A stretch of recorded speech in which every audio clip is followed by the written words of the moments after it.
Is your Acura RDX key fob from 2016 to 2018 not working?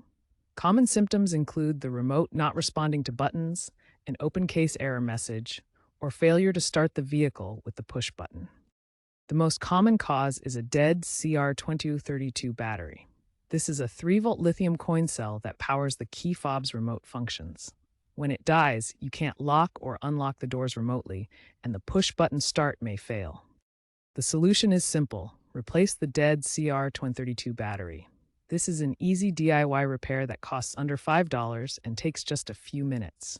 You don't need to visit a dealer.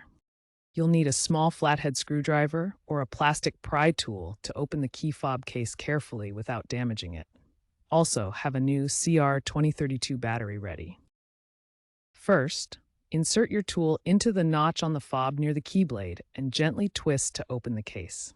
This is where people experience issues opening the case, so work carefully. Pop out the old battery, making sure to note the positive side faces up. Insert the new CR2032 battery with the positive side up and snap the case back together. If the fob still doesn't work, repair it by inserting the key into the ignition and cycling it on-off 3 times. Test the fob to confirm it's working. Remember, don't force the case open and work in a clean, dry area to avoid damaging the electronics.